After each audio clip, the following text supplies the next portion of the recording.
So after delaying this podcast for like 3 weeks or a month, I finally recording it. What's up, everybody? We're here with Vince and some voices you might not recognize, but go ahead and introduce yourself. All right, I'll go first. My name is Pat. I have my own YouTube channel and stuff. Like, I mostly post One Piece Treasure Cruise content, but I haven't done that in a while because, like, Japan is extremely greedy and they're taking all of my money, so I had to take a break. But yeah, One Piece is the GOAT.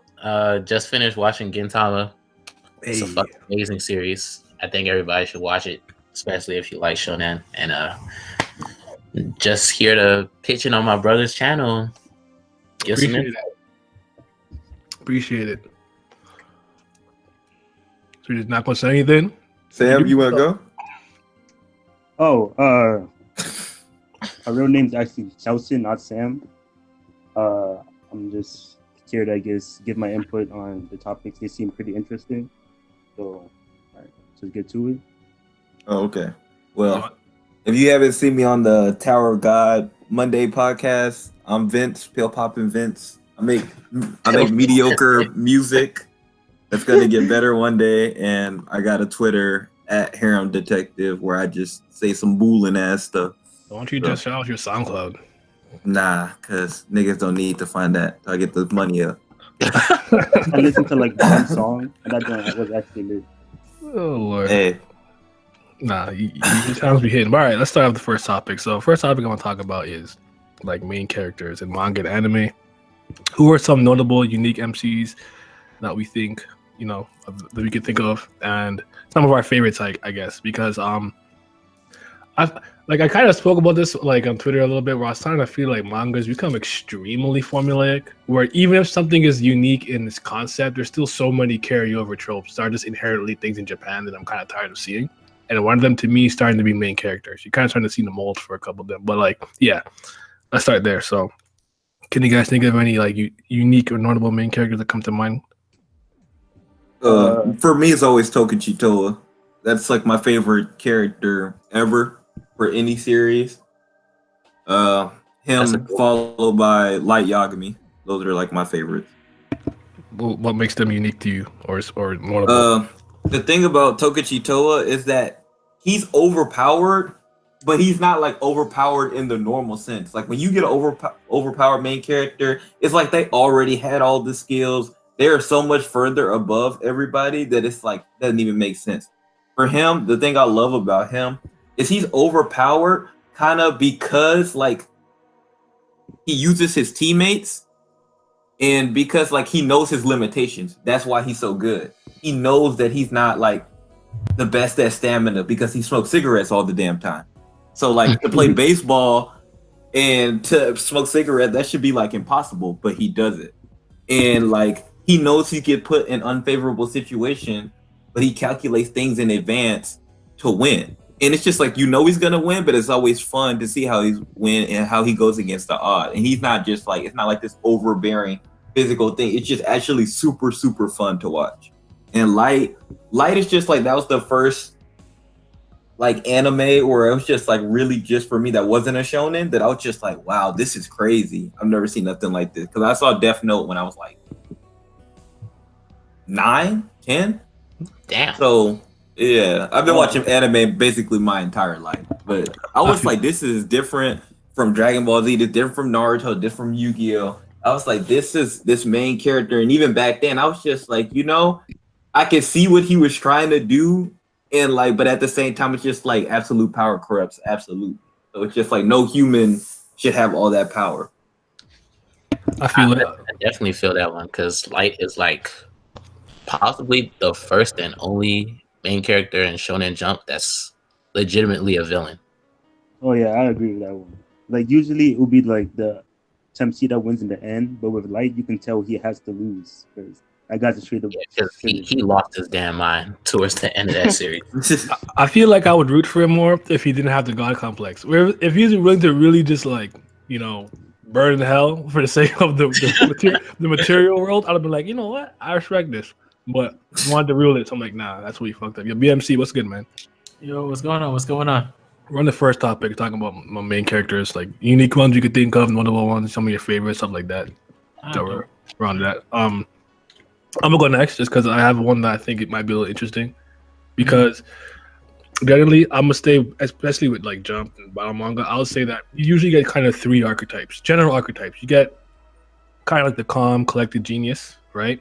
Mhm. You have like the super loser, and like the loser. And then you kind of have the I'm gonna call it like the hyperactive knucklehead types, the ones who yell a lot and scream and run around and do kind of crazy things. What I always found pretty interesting about Suna is that Akira Amano was able to kind of incorporate all three of those things into one character. You have regular Suna, loser, bum, not athletic, no friends, terrible at school, loser. Then you got Dying Will Suna. He's kind of like the hyperactive knucklehead, running around with his dying will, in his underwear, being crazy and stuff. And then when he's in his hyper dying will mode, he's a calm, collected genius. So I always found that pretty interesting. She did 3 in 1. Not like that. That's good. That's good. I'm gonna go next. Back in the days with Shonen Jump, for most people that have followed anime and manga for a long time, we had the transitional period where we had like the muscular, big types, like manly men, and then the next generation you have like the normal kind of build, and then like nowadays it feels like they look more like children in a way. So I guess like as the decades go through, they like appeal to a younger and younger audience, I guess. I don't know. But the 80s was super hyper masculinity, even in American media. But for me, like through all those time periods, the character that I felt like stood out the most and always will always be Yusuke Urameshi. And like I wanna go deeper into this because I feel like, a lot of people put Togashi on a pedestal sometimes. Like they don't want to hold him accountable for everything that he does, especially in the newest chapters, but we're not even gonna get into that. Word document out. But I feel like what he did with Yusuke was truly genius from like the beginning towards the end.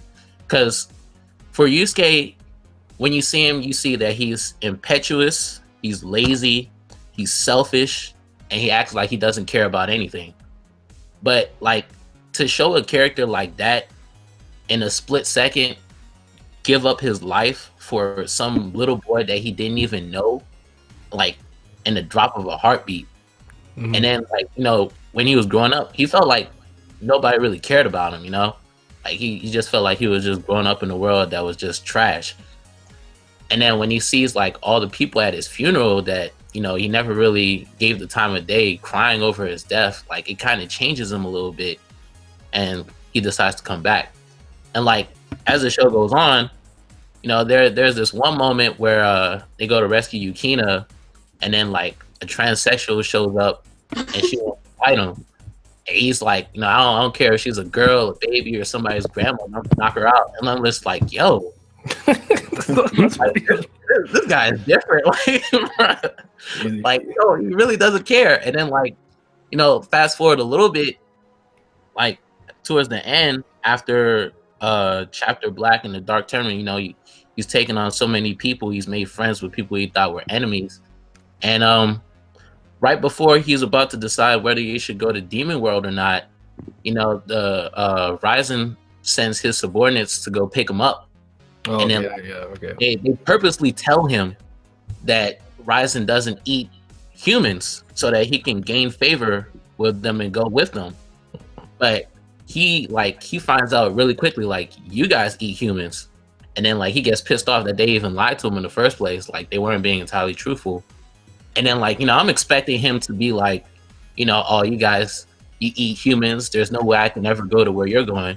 But instead he's like, I understand, like, people gotta eat.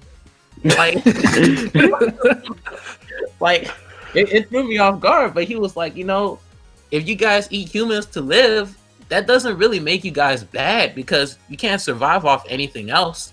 And if you guys really need to eat them, just eat the bad ones, because like as we all know, it's funny, like, You stay funny, bro. not every person on this world is good. So it's like I thought it was always interesting to see like how you can make it a character that on the surface, just acts aloof and tries to be cool, but at the same time when he like uses his brain, he dives into like some morally gray areas where you have to sit and think about it and like wonder if this is right or not. I never actually thought of them in that light. Like you kind of shining some light on them. I have a little bit more respect for him. I didn't really. I always thought youth kids kind of but I mean, you know what? You bring up some good points. Yeah, that's just my take on it. Like, I'm biased towards Yu Yu Hakusho, but I just always felt like it was a really, really great character in my eyes. Mm-hmm. BMC, you got one? Man, I have a bunch. I gotta pick between them. You can go through more than one. Don't worry about it. I'll start somewhere. All right. So I'll do just three quick ones. One, definitely got to shout out Yo Asakura, Hey, Shaman King. I think for me, he was like the kind of character. He was like the type of person I wanted to be when I was a teenager. Mm-hmm. Just like real chill, kind of seeing things with like a certain kind of like clarity that like I feel like I definitely didn't have when I was a teenager. You know what I mean? Like I was probably like a lot of teenagers, like way too like emotional and like a little hot headed and stuff like that. I was edgy as hell. Yeah, Yo is just so chill. He's just so chill. He's cool. You know what I mean? He's just dope. He's just a dope guy. And like, but he also he also had like another side to him that was like, he was bullied, because he was a shaman and he believed in all these, and he believed in all these things and everything like that. And he talked with ghosts, yada yada. Was very lonely as a child and all of that. And that was also kind of something that I could kind of identify with, because like I think I had more like acquaintances in high school than friends. Like I don't know if I really had like friends so much as I had people that I kind of saw all the time. Mm-hmm. So I think I definitely I like Yo was like that dude to me. So him, Emma from Props Neverland is like. I knew you were saying Emma. Hey, I was waiting for Emma. Emma's the GOAT. You know what I mean? You know what it is. Emma's just like, she can be going through it every week, literally. I'm just like, yo, this little girl just so much like, and it's not, it's like, heart, but it's also just like this ability to like say, all right, like this awful thing has happened.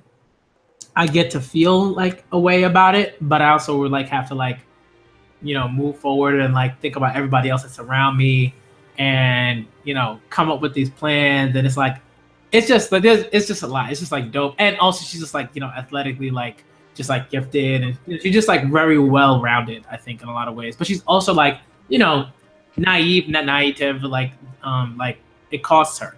You know what I mean? I love her as a character. She's just great. She's just a dope protagonist. She is.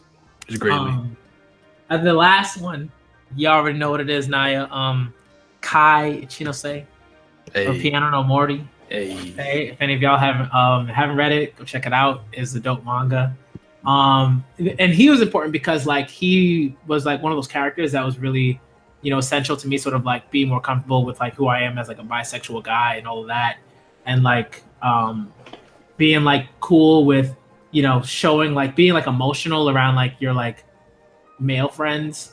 You know what I mean? Because like a lot of times like you might have friends that you can't do that with. They're like, they might make fun of you, like, oh, why are you talking about this stuff? Why are you crying? Why are you, like, why are you tearing up? Because, you watching a Disney film. I'm like, bruh, like, this is a normal thing, like, for people to tear up during Disney film. You know what I mean? It's like stuff like that. And like, there's one instance where, I won't say it's like a spoiler so much as it's just like an interesting bit, but when he's working while he's like learning like piano and everything else and all of that, and he basically like works at a club, and he plays as like this drag, like he's like a drag performer basically, and he plays as this woman named Maria, and it's like it's just really interesting. But like you never question like his like masculinity. Like like Kai's just a dude. Like Kai's a dude. Like there's no question about that. It's just there's like it's a bit like it's cool, and you move on. So he is a dope character to me. I love him to death. Yeah, man. Definitely read. I haven't watched it yet. I guess I'm going to watch it too because I just want to see how it's animated. I had them all downloaded. Yes, I stole it, pirated it, but I'm gonna get to it eventually to watching it. But it's really good. You have any you want to chime in? You haven't gone yet. Your thing says Sam. I forgot what you told me to call you though. Oh, Chelsea. All right. Or Selly. Like that's fine. I will have to go with my boy Jintoki. Hey. Like Jintoki, like. So when I came into Gintama, I did not expect like a character like this because he reminds me a lot of Sufi in the way that it's really hard to pinpoint exactly what he's thinking at times. Like the way he reacts to certain situations and the way he was characterized through his backstories and everything. It makes him really interesting because he doesn't want to be like some number one, or he doesn't want to be like trying to save the world or something. Trying to pay that rent, man. Trying to get that rent money. Yeah, he just be chilling, and I really like how like the way he with every character every character he's friends with kind of adds on to who he is as a person. Because like with the person that collects his rent, Otose, she saved him like when he was starving like near her husband's grave, and then she gave him the food, and then just from that alone he vows to protect her forever. And of course the main cast with Kagura and Shinpachi, they both like trust him to death. Even when they forgot about him, he was willing to like jump off a building to help somebody, knowing that they will catch him even though he's technically a stranger. So just stuff like that. I was just amazed how well like he was actually characterized, because I expected just a funny guy that's kind of surface level, but Sorachi really went in with his character. Yeah, he's one of my favorites, and probably my favorite if your cop can just jump. I gotta think about it because there's a lot of old shit I like, but he's definitely up there. I want to say Eminon from Wandering Eminon. I always thought she was a great main character, mostly because she acts how I imagine somebody like as old as she is. I don't want to go into too much detail about it if people didn't read it, but in a sense, she's as old as like life itself. Like her mental age is like something like 3 billion. Something crazy like that. And I there's like a lot of things I watch where I'm like, yo, these people be like centuries years old or something. I'm like, you don't act how I imagine somebody who's lived this long would act. I feel like they do it well in Tower of God, where they used to like, oh, I've been alive for so long, it is whatever. Like the mind is way like Jin Sung kind of thing. Where it's like I could watch something like I remember I used to watch. I had a big Vampire Diaries phase and whatnot, and I'm like, Klaus is like centuries years old, and he would like emotionally go crazy over like when I was 3 and my dad like dropped me in the forest. I'm like, why do you care about this? Like, move on. Like, you're so much older than so beyond this. You're like a hybrid. Like, come on. You don't care about this. Like, I used to bother me because like they don't act how I imagine like a mortal will act. So she's like really detached and aloof, and she almost looks like she's constantly looking for something stimulating, something of substance that she might find remotely intriguing. So I always liked how she acts. She's like an enigma. I don't want to go too much into detail because I don't want to spoil it. I think I should read it, but she's definitely been one of my favorite characters like since I read this series. I love it. Yeah, and it's like someone I just like. Even I would say like Joseph is fun. I would like Joseph. Boya Adamichi from Crows. He's like one of my favorite shonen, I guess shonen protagonist. Crows is like a meathead, like delinquent manga, but it's so good. But like he's just perfect blend of caring about the right things, but putting his foot down and fighting for the right one. Even though he'll fight for like no reason, just because you want to fight him. But sometimes he's not in the mood. He's just the best. He's just a funny guy. I love him. Anyone else you guys think we should mention? I mean, I like some people like my boy Riku from Rakuto. My man out here. The boxing. Anybody seen that? The boxing manga? I've heard of it, but I'm not caught up. Yeah. I haven't I don't heard. know. I Of it. mean, he I alright. just think he's interesting because for me, he's the exact opposite of Ippo. Like I like Ippo as the manga is concerned in the anime, but I don't like Ippo's character because for me, like I get really annoyed when you have a character that goes through all this training and all this arc, and they're still scared to like do their job. Like your job is to fight people. You're a boxer. To me, a boxer should not have the personality that Ippo does because I felt like if that was in real life, you wouldn't get very far. I feel it. I So- understand. So like he's like Riku's like the exact opposite. Like his trial is that like he was punching like his father's dead body the first chapter because like he hated that dude. So, like he was punching his dead body because he was dead because he hanged himself or whatever. Yeah. And so like his whole thing is just like he's trying to get through no matter what. And it's just like he's kind of built at the beginning. He feels kind of like lifeless, like he's devoid of passion and stuff like that. But it, like as he fights and he goes through boxing, it's like he feels, you know, something like it brings the emotion out of him and makes him a better person and makes him realize more things. So like I feel like that's more interesting than a lot of characters. I feel it. I was gonna mention like Saitama. Oh, Oh, is he talking about? Go, my because- boy. Because I feel like I guess technically now Yusuke Murata did with him at the very least. I always found he was interesting because I kind of don't like the overpowered main character kind of thing where I feel like as much as I love Rai from Noblesse, as soon as he pulls up, like Yeah, you know it's over. all tension is gone. Like, okay, I like sit back and relax, like we're good. You know, like it's just a wrap, right? Yeah, I fast. feel like the way they do with Saitama has always been interesting because as much as I know he's just gonna win, I never actually care personally about him fighting. I care about the mundane shit he goes through. Like I gotta get groceries. I gotta get to the sale on time. It's like those are the things that like the kind of like the parody aspect and satire aspect of One Punch Man to me is far more interesting when it's just constantly combat. Mind you, it's nice to see my boy Metal Bat go in and everyone fighting. Plus, Yusuke does it like really well, but it always loses me around that point. Like I don't care about this. I'm trying to see like Saitama try to kill a mosquito. Like that shit is fun. Right. And also like y'all bringing up earlier with the gray area stuff, like he touches around that too. Because it's just like, you know, you see all these heroes get their ass beat next because of the Water King, the Sea King. Mhm. And he had the self-awareness to realize like these people will not appreciate them because of what I did. So he's like, even though he wants the credit, he wants to be recognized, to be honest, it's not that big of importance that it feels like he should be. Like he's just like, you know, like these guys are heroes too. So like in that case, he really is the true etym of a hero. He goes around and does his job and does not ask for thanks, even though he deserves all the praise. I feel it. There's even one moment when like I think when he blasted the meteor and then like it kind of ruined this city in a way. And like people were just slandering him instead of actually giving thanks, but he didn't care because you know he did save everyone at the end of the day. It's the better alternative. Was That's how I be feeling when I be DC comics stuff like that. I'm like, y'all complaining about the world being destroyed. Should I have let y'all all die? Would that have been a better alternative? I feel you, but like sometimes well, It'd be unnecessary. They'd be unnecessary. Sometimes. I don't want to go. Y'all couldn't just clean it up. I don't want to go to the movies because I'm gonna get mad. But I'm gonna get mad. But like, yeah.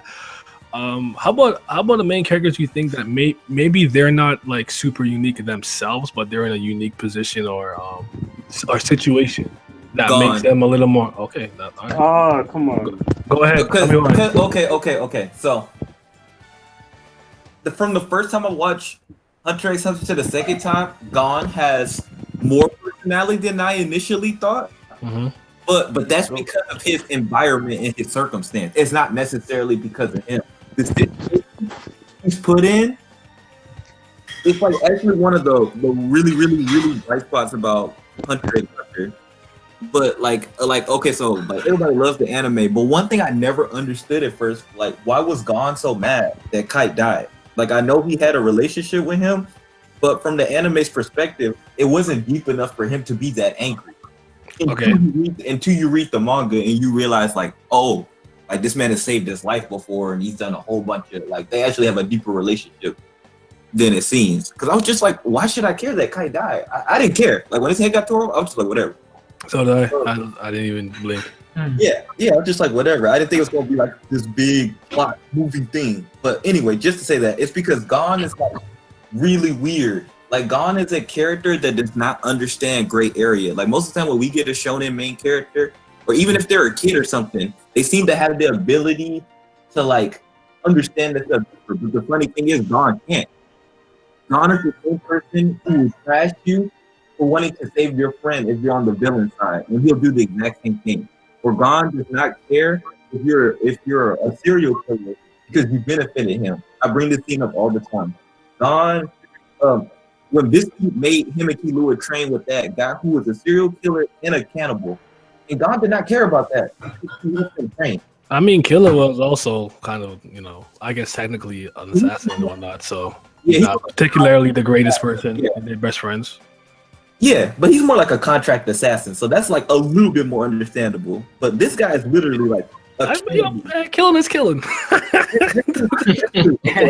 give you that. Nah, I mean, like with Gon, it's like they have to be like he has to have some sort of, it's some semblance of like an attachment to, let's say like the people that have been like affected by, let's say like this like awful serial killer or mass murderers or whatever, you know what I mean?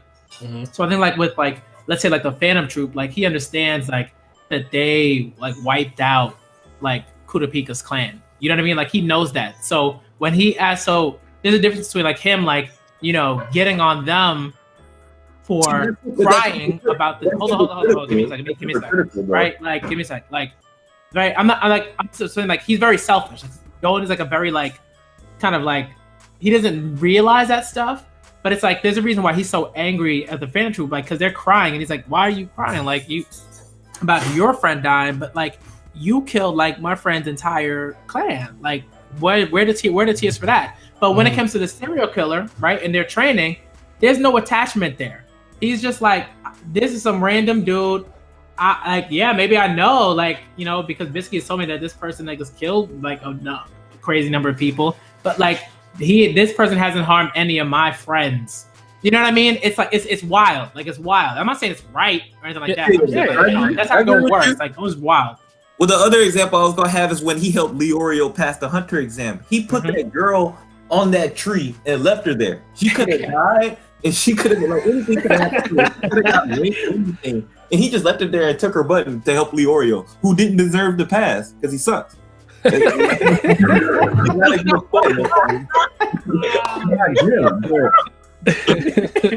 said, I'm not saying it's good or bad. I just feel like it makes him interesting, but it's more like his environment makes him interesting more than like him, an actual character. I feel it. I got you. I'm gonna throw out one more, and then I think we're gonna go on to the next one. But I'm gonna say Bam. I always found Bam's situation extremely. I literally just did a video on this, so I'm just gonna repeat exactly what I said, almost verbatim. But the thing that makes Bam interesting, aside from actually him and how he's been growing throughout his circumstances, is the circumstance that he's in. Because the person who's his savior, only person he ever knew before going in the tower, is the one that taught him everything he knows, especially his ethics and his moral compass came from Rachel. That's the thing that I feel like a lot of people overlook. She's the one that taught him you shouldn't betray a girl. It's unforgivable, X, Y, and Z. And she was the one that stabbed him in the back the hardest, right? And he has to learn to live and grow with the fact that this person who literally like saved him is now his mortal enemy and enemy of his new friends that he met. She's got to grow mentally and emotionally, be tough enough to deal with that, to the point where like when you hear him admit that on the hell floor where we're enemies, it's such a big, and you know he's still sad about it and he doesn't want it to be this way, but it's such a big moment for him to be like, yo, this is wild. This should have never happened. Like he was so content being in that dusty ass cave with it forever. You know what I'm saying? So I always found him very interesting in that light. That's why Bam go. And just to compound on that subject, like you said, Rachel gave Bam like the things and principles that he chose to live by. Yeah. So just off the simple fact that like because of those principles, he was able to make friends with Kun and Rack and Dorsey. And it's just like I read that stuff and like because of that, it makes me want to spit in Rachel's face because this bitch was really like pissed off because she created this kind of personality, and just because she's ugly on the inside, she couldn't make friends based off all the stuff that she put into Bam, and he's out there doing stuff and being friends with people based on the stuff that she told him to be, and she gets mad at him for that. The dynamic those two have in Tower of God is amazing. It's amazing. It's incredible.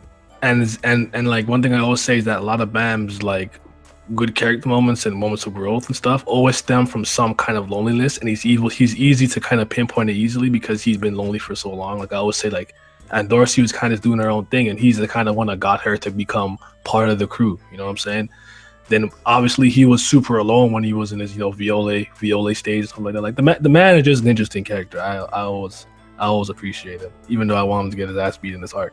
But anyways, I'm gonna modify this question just a little bit for the time being, because I don't know if you guys can think of a first chapter of a manga or episode of an anime you've seen that like that's like for me it's easy. Like Zippy Ziggy has the funniest first chapter I have ever seen in my entire life, and nothing I've read since that chapter. Like I don't even end up liking that manga. I don't like it overall, but that first chapter is hilarious because that guy is a complete scumbag, and basically he had stopped.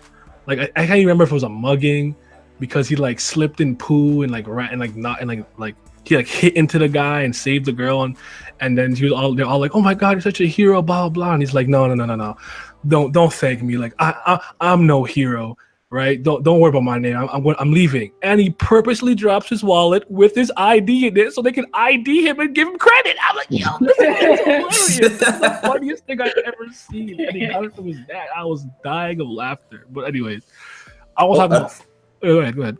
Oh no, I think I finally thought of it though. I finally thought of my first chapter. Even though I also don't really like this manga, I think it's Holy Land because I think it's the most funniest shit in the world.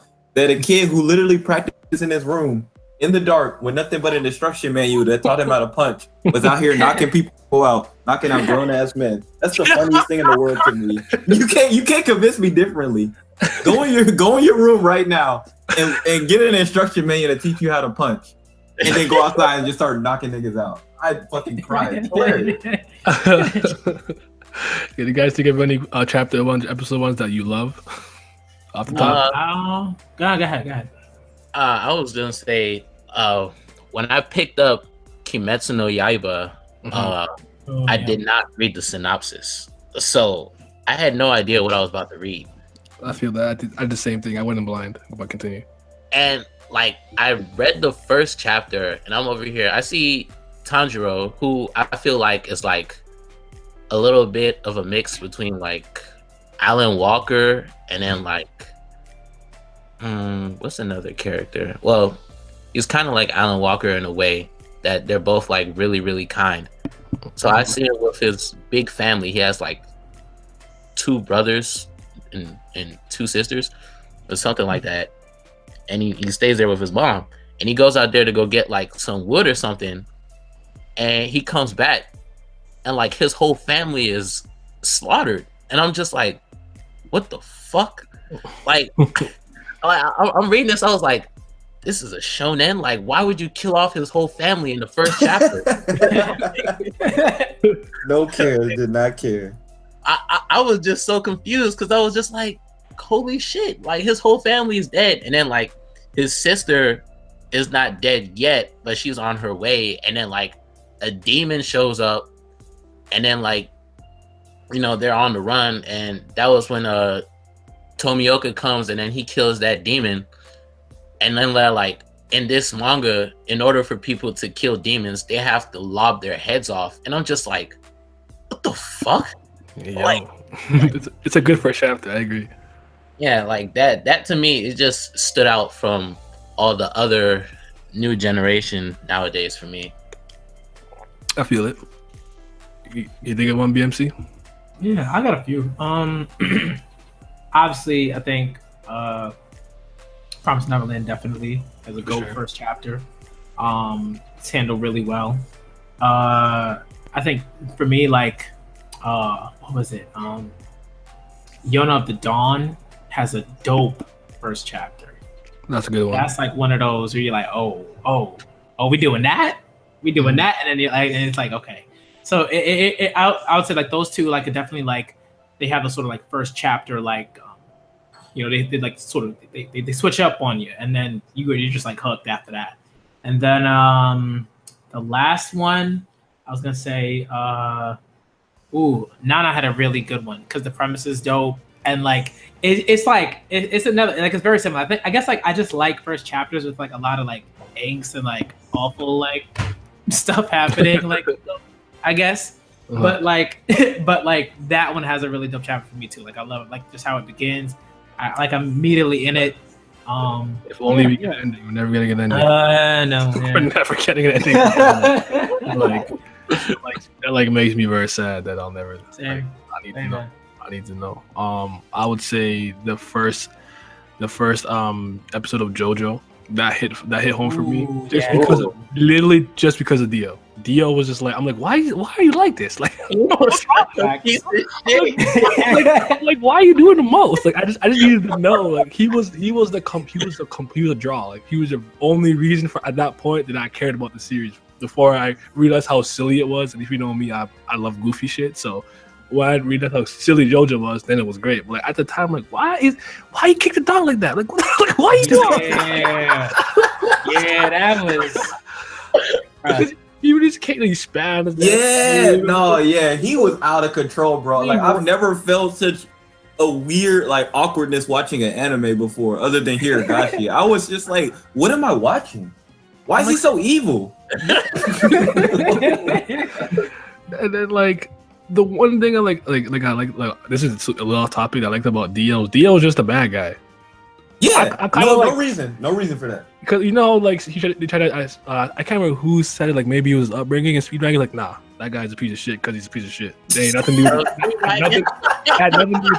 nothing to do with his dad, and there was no redeeming in the end. Like no, just like I was a bad guy. Like I've been talking about that on the TL though. I'm tired of having all these bad guys that are like, oh, my whole family was corrupted, and they're just like, no, you're a piece of shit. You're a bad person. It's somebody that's bad just to be bad, bro. There's nothing wrong with that. Evil charisma, man. That's that dude, man. Any other first chapters you guys can think of? Like really, like my first chapter that really stuck out to you, or episode? Because like for me, I could say Monogatari because I was confused. I didn't get it. Like it was so like weird to me that I'm like the way it was presented and the way it was directed and everything. I was like, I need more. And then it comes to a point where it clicks. You just get it. I think for me, what made it easier, I was already a fan of Nisio Yusin.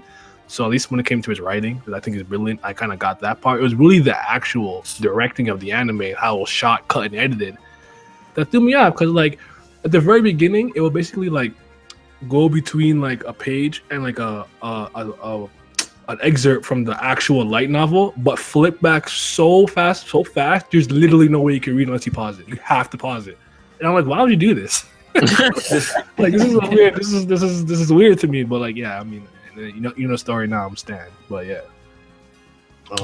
For me, a first episode of an anime that like really drew me in was Code Geass, and literally I sat there and watched the first episode because it came on Adult Swim. Like I literally just left the television on Adult Swim because that's what I used to do.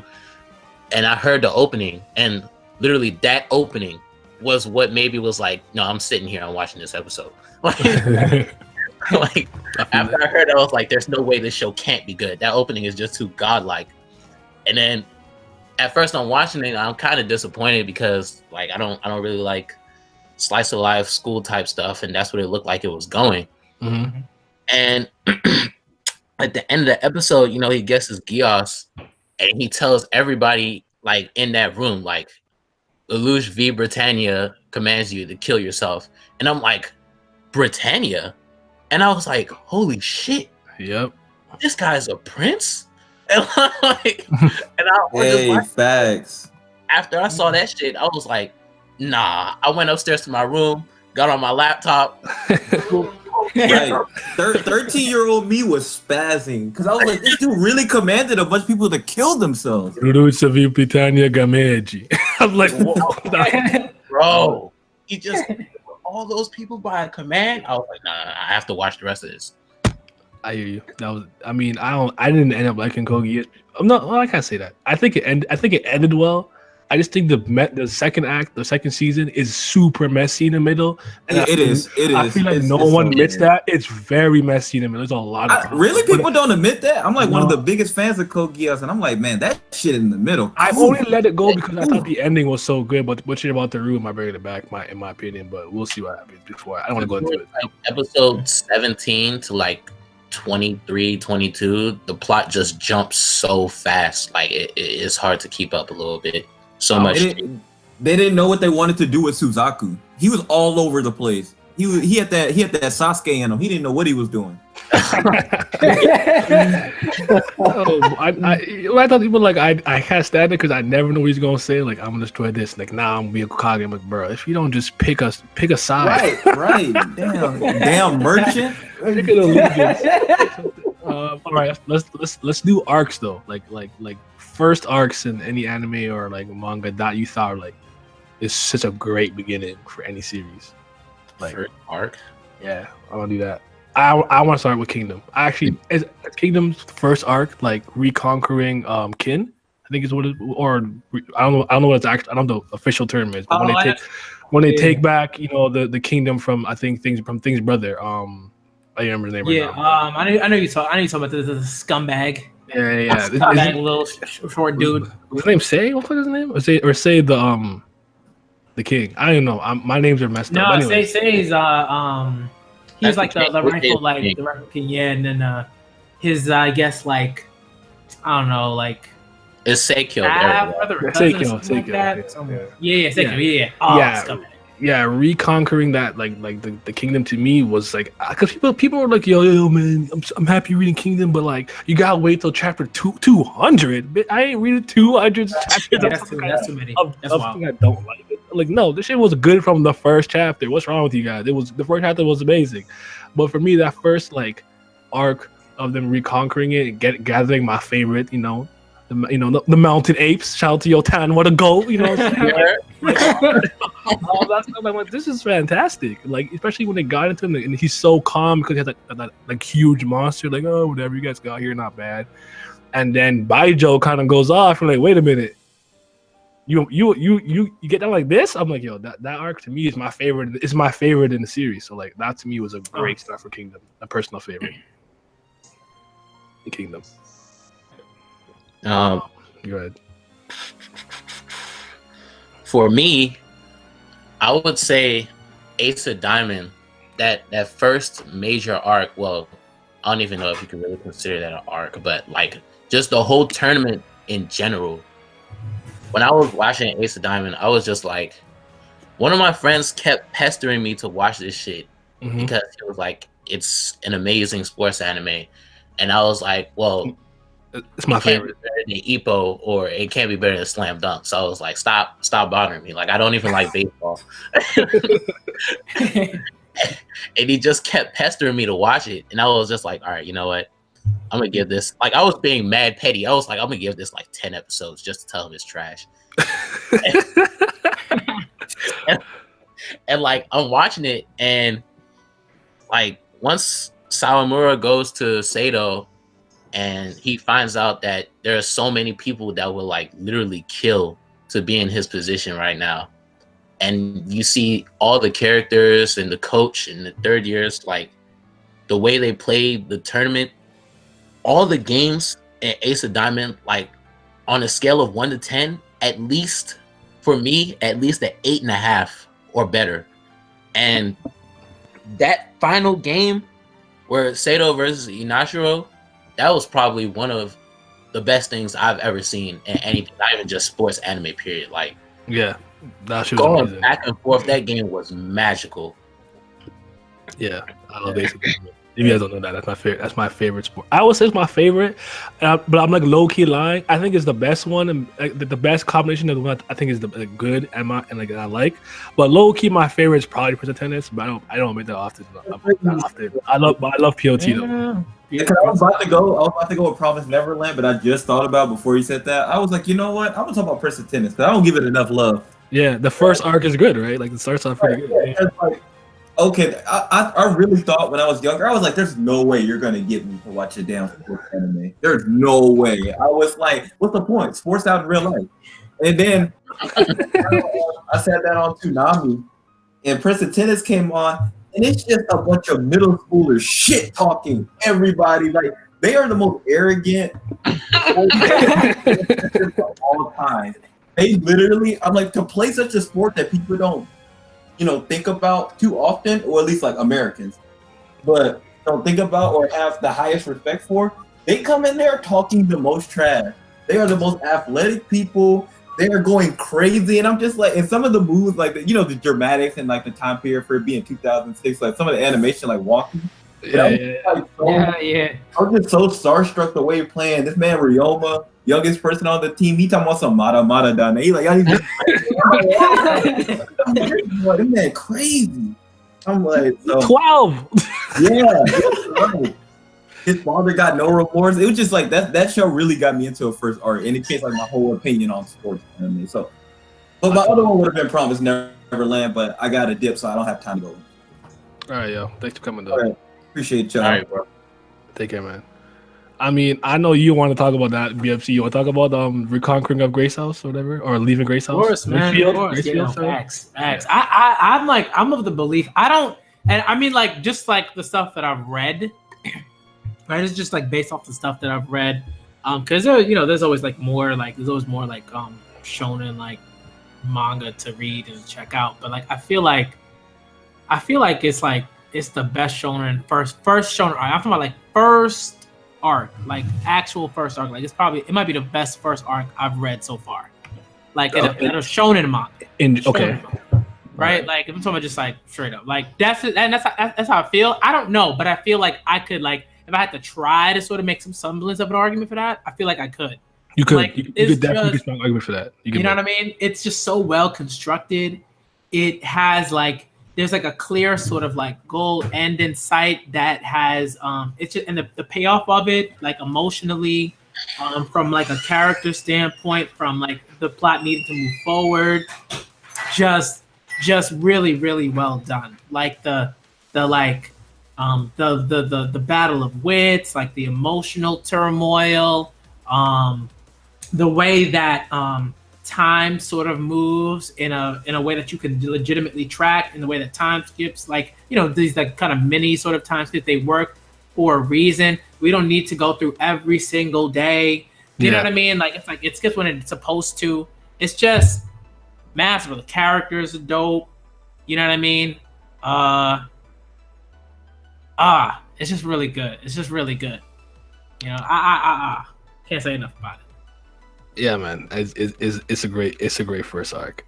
I don't know. I don't think it's the best one I've ever read, but it's definitely up there. You can make the case. I think I see someone tweeting about it where I'm like, someone said like, kind of like for sure it is, and I was like, basically what you're saying, you can definitely make the argument. I don't know if I believe it, but it's up there. You know what I'm saying?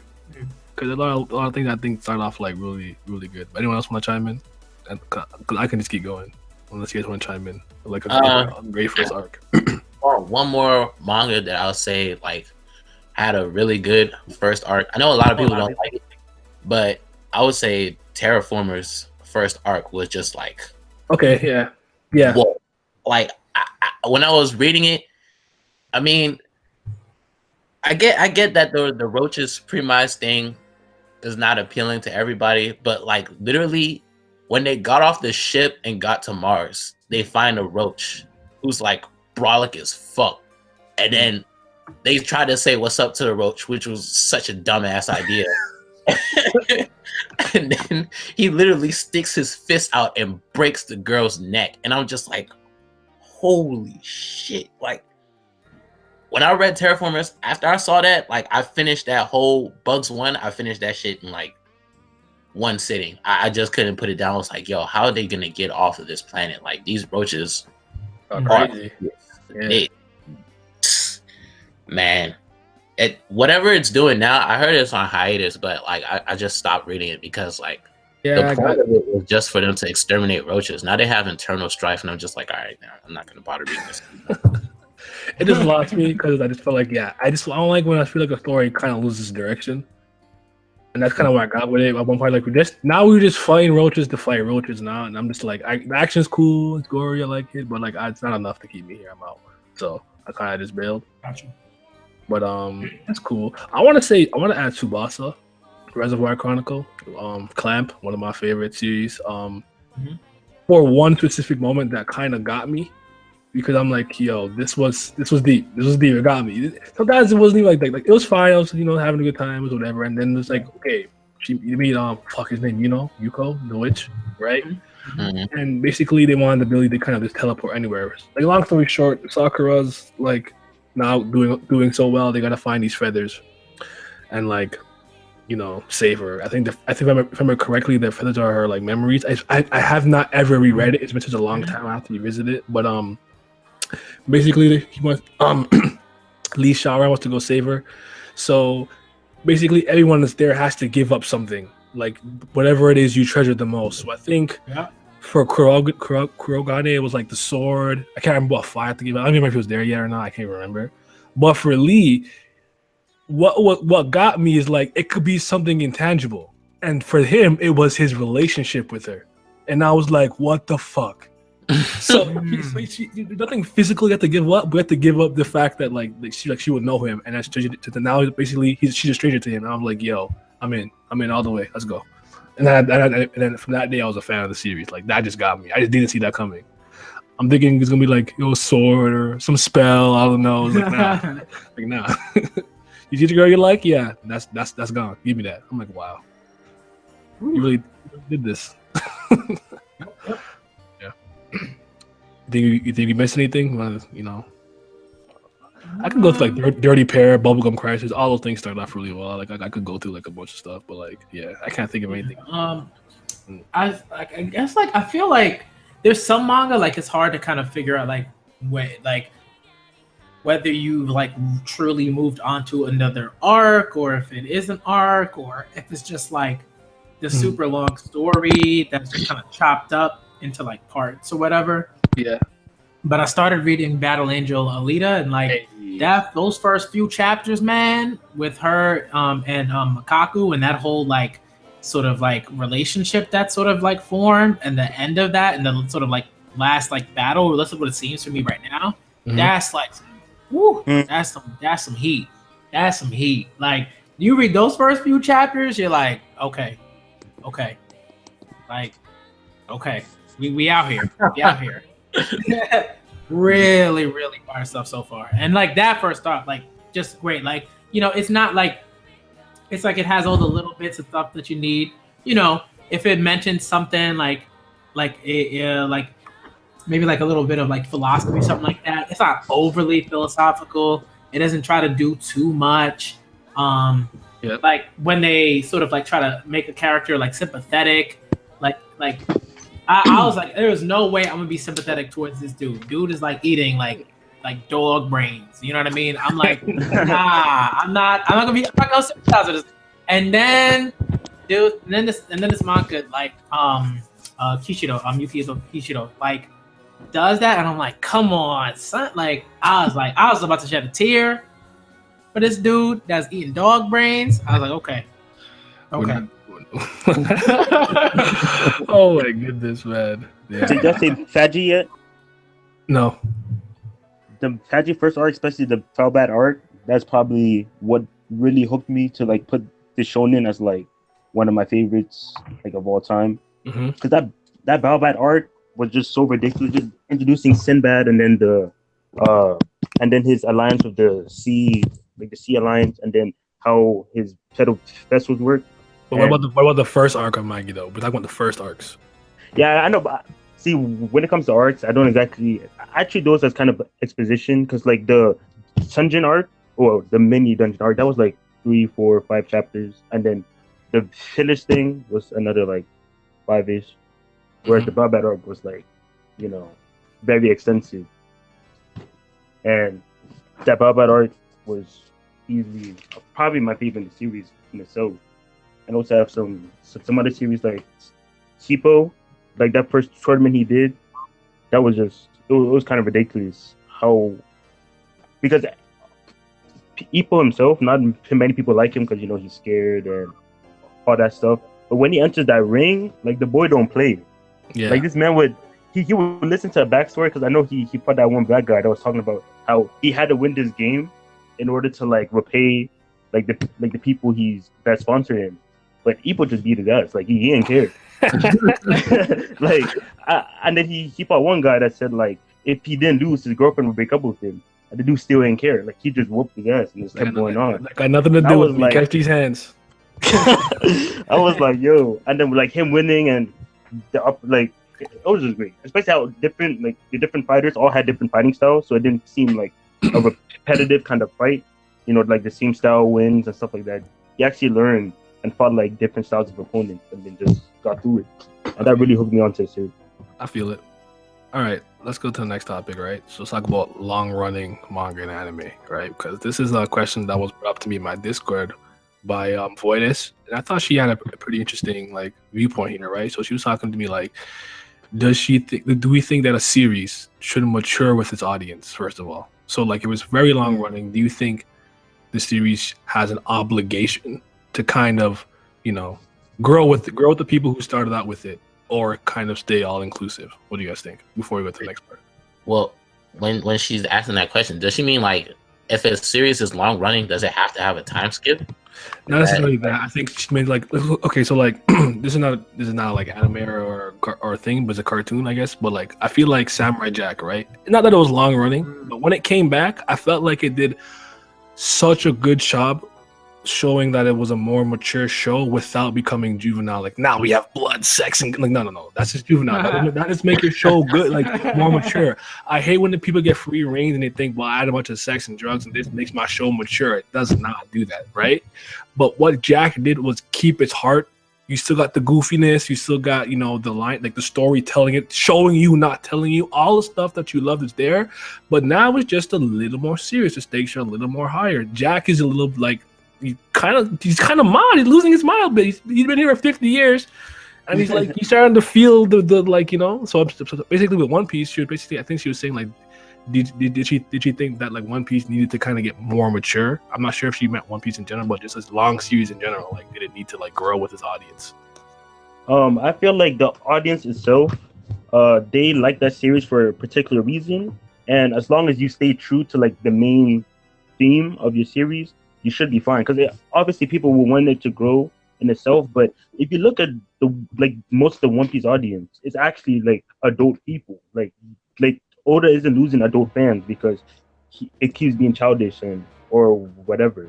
Because even if they started, you know, reading One Piece when they're 12 and now they're like 32, these guys are still reading the series. Like, if it was true that, you know, it's a very bad idea to just keep the main feel of the series, even if you're long running, then he'll be losing a lot of his like adult fans because they're like, oh, it's too childish. But that's the opposite of what's happening actually. I feel you. Yeah, I agree with that. Go ahead. I was just gonna say, I feel like if the series, like, it depends on what kind of series that you're doing. So for like in One Piece's example, you know, obviously it's gotten a little bit darker compared to how it was before the time skip. And if the series is like approaching its end game and you're raising the stakes, then you cannot keep the same lighthearted attitude that you had in the beginning. Mm-hmm. Like for characters, like, especially if you're reading a series for 20 plus years or 10 years, a character in the series has to be able to learn from his past instances and be able to not repeat those same mistakes that he had in the past or repeat the same character flaw, which is something that I feel like Naruto fails at miserably. Like, I'm not even trying to like just bring it down, but like it's literally Naruto is like the handbook of what not to do. Because when you have Naruto in the beginning, you know, he's a kid, he's naive, and he like, you know, he talks a lot, but he can't really back it up yet. And like you're expecting him to, like, when he gets a little bit older, to understand like, yo, the shinobi world is harsh. Like, you know, you're not gonna get your way all the time. Sometimes you don't have to necessarily change your ideals and philosophies, but you have to understand why some things are the way that they are. Yeah. But for him, it was just like, no, I'm still the same. I'm gonna be a Hokage. I'm gonna forgive everybody that does me wrong. And it gets to a point where you're just like, you're reading something, you're just like, okay, this is just not realistic. The realism was really lost. Like, this dude he's in a war with the guy and then forgives him for like, it's just disgusting. Like, it's like one thing I liked about Emma when she was talking. Was it his name Lewis? I'm so bad with these names sometimes. But he tried talking him out of it, and he's like, "No, man, what the fuck?" Like, because I was like, "Please don't tell me what to talk him out of this." He's like, "No, what the fuck? We fighting?" And I was like, "Okay, good, okay, good." But okay, so I'm sorry, I cut someone off. Keep going. I forgot. Keep going. No, I was just gonna say, like, in One Piece, if I ever in life read One Piece and we're in Endgame, and Luffy says something to Akainu like, "I'm not mad at you for what you did to Ace," or "I forgive you," or something of that nonsense, I'm going to be like one of the most pissed off people y'all have ever met. Like, I'm gonna be we're good on that. Really upset. Mm-hmm. Mm-hmm. Yeah, like Luffy does forgive people, but it's always when it's like they're kind of done. You know, like Hachi and stuff like that. Like he's pretty much straight. People like Blackbeard, Akainu, he's throwing hands on site. No way. On site, easy. So do you guys think that is better when the creator kind of just doesn't really change that much? Like I always found, to me, shows that cater to multiple demographics and people of all kinds of walks of life, the best example that comes to mind every time to me is Avatar. Everyone likes Avatar. Yeah. People all over the world of all walks of life and all ages like Avatar. Like, my brother does not mess with like cartoons and stuff like that, but he likes Avatar. You know, like that's the exception. Like, he'll watch Avatar. You know, ever. Yeah. So it's like, I feel like sometimes that's better, but I can think of some examples of series that I feel like grew with the audience, and I feel like it was for the better though, like JoJo, right? Mm-hmm. Even though JoJo, I feel like, is a little bit of a special case because it's by parts, and you go different parts of the world, different time periods and stuff. I felt like, it got a little more, you know, the mutilation got a little more crazy as it went on. You got more creative with how shit, like nails popping out your face and people getting dragged by trains and stuff like that.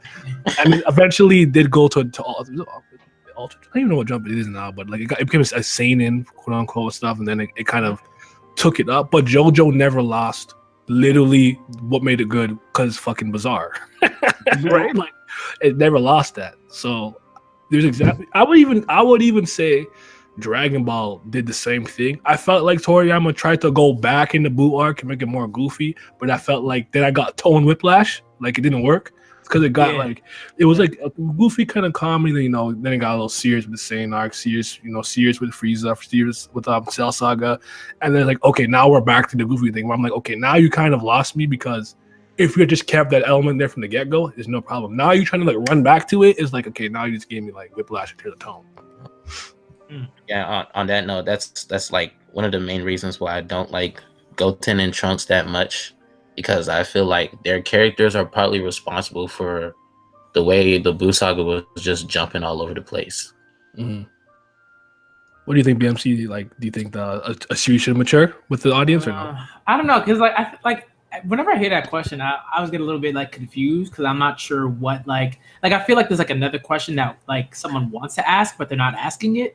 You know what I mean? It's like what is that like? What do you mean for the like manga to mature? Do you want like Doremon to go to like, you know, turn to a lion? You know what I mean? Like what are you talking about?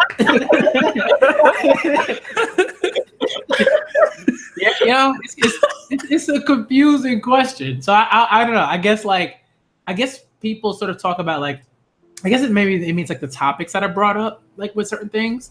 like I guess like if you like if you talk about like manga, like maybe manga that are like I said, like Culture Comics or something like that, where it's like clearly like that sort of like that kind of manga like evolved with its audience, and like yeah, they're not going to be using like rotary phones, they're going to be using cell phones, you know what I mean? It's like stuff like that. So I think in that sense, yeah, like you would want like I think you want your manga to like reflect the times that the people are living in, but like again, like I feel like that's different from maturity or whatever. So I don't know. I honestly, like, my answer to that is like I'm not sure, like, at all, really. That's the title of the video. Doremon does a lot.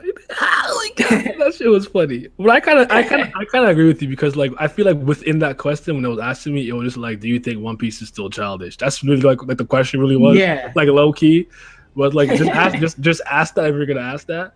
But I guess you could say it's a case by case scenario. I mean, I could think of good examples, like I said, like JoJo and stuff, where I'm like, yeah, it's kind of growing with the audience kind of thing. And some where I think, I don't know, not wasn't done as great, but I don't know. I feel like, yeah, like sometimes you come for a seat for a certain thing and you don't necessarily want it to change. It can like get a little darker, but don't lose the heart. And like I think Samurai Jack, like its latest season, was like one of the best examples of that, where I felt like I was watching the same show, just like, all right, y'all a little older now, you can handle some blood or some shit, Yeah. So I like that. But anything else you want to say about that? I think it's good. All right, because this is the thing I want to talk about the most, right? Just because I kind of been researching, been listening to some stuff, right? So, for a mangaka or creative team of a writer and a drawer, sometimes you have the people who do background work. It depends. It could be a creative team or one person, right? Like I feel like how much external forces should those content creators allow to affect their work? Because a lot of times you say, okay, I didn't expect this character to be popular, and they weren't going to be important, but because they're popular, we kept them around. Or you hear about a backlash of a certain chapter or a certain character doing something else, and they kind of alter what their original, I want to say dream, vision. And then sometimes the editors have a lot of sway. So it's like, how much should you let someone affect your story? Before you guys go, I want to say something that you probably would not expect to hear me say, because about Horikoshi. Because he said something, I don't know when he says it. It might be the first chapter where he says like, "This is a manga that I'm writing for me, more so than I'm writing for anybody else. But I hope you enjoy it." And I'm like, that is the right mentality you should have. You should have when you're creating a story. It's not that you should be tone deaf and not care about what people think, but you have a vision for your story. Go with that initial vision and don't let anything sway you. If they like it, they like it. If they don't, they don't. You know what I'm saying? The funny thing is though, Horikoshi said that he didn't expect Toga to be as popular as she was, so he expanded on her a lot because of that. Oh wow! But I think that this should obviously be a balance. Like your story shouldn't be like just cemented. Like you should have a lot of fluidity in your story. So if you're writing something, you definitely have your own like set of, I guess, beliefs and values of what you want to put in your story and what you think people would like and dislike. And when certain people raise that like a certain character isn't performing the way you thought they would, but a certain character is, and like your story has enough room that you can just literally switch them or give them more screen time and it'll work perfectly, then I think it's completely fine. Because I think even Oda himself, he said he didn't expect Law to be as popular as he was, so he wanted to focus more on kids, I think. And yeah, so like he could, like his story obviously could fit Law in perfectly if that's what a lot of people wanted, and he did it perfectly. Like everyone loves Law. Like, Charles is great. I hear that.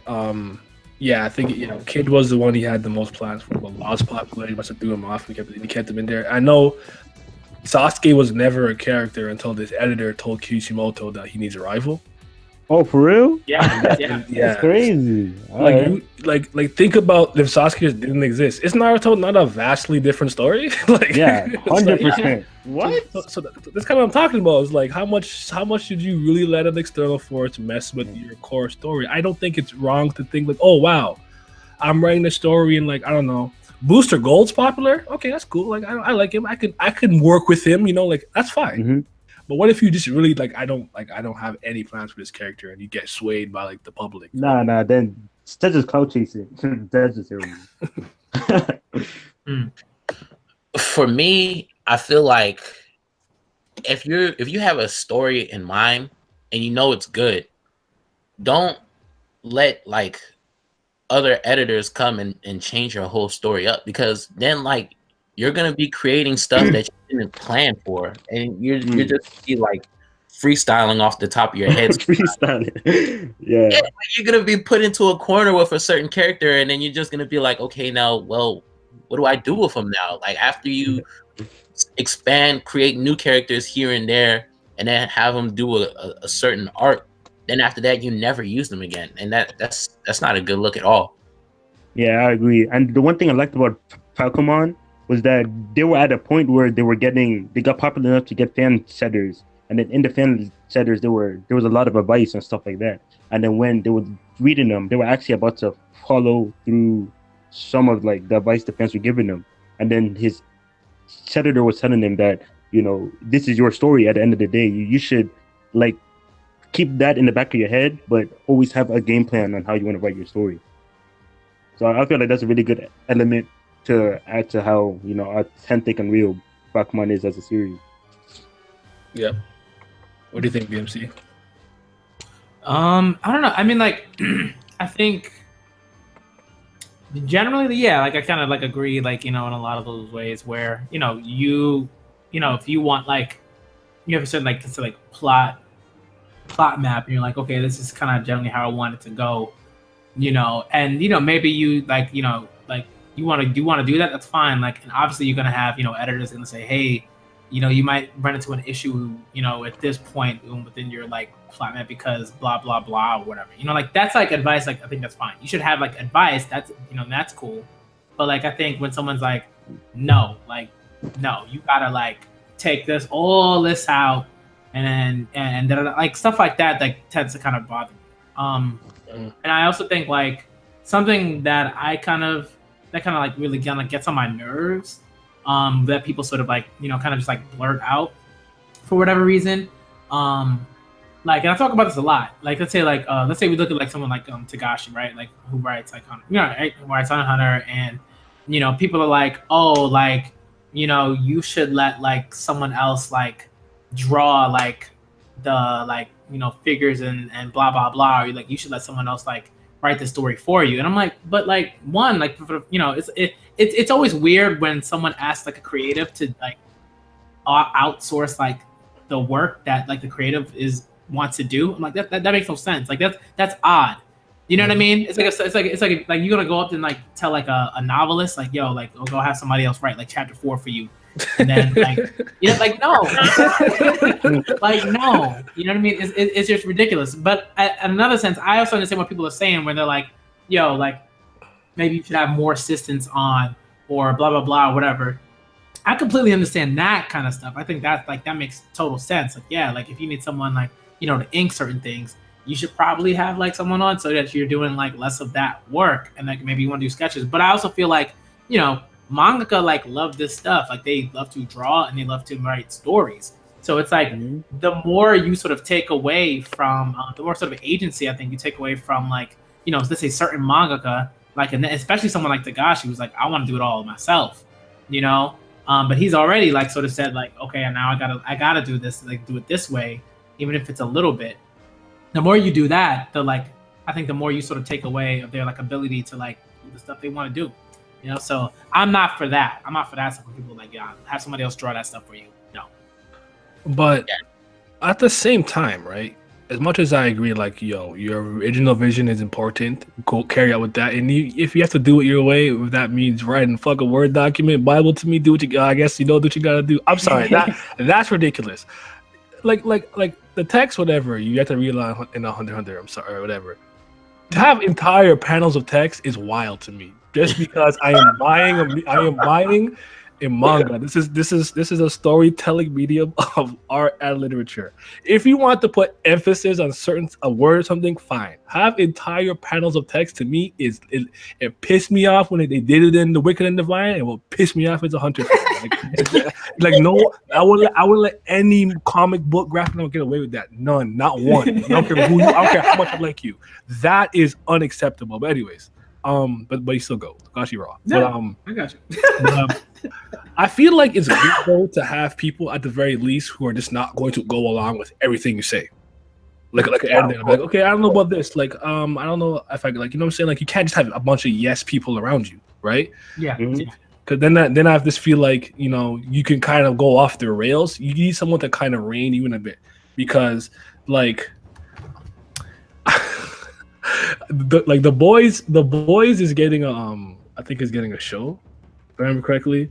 I don't know how that's gonna be. It might be wild, right? But like the original creator for the boys, and right now Garth Ennis, right? I think he's good.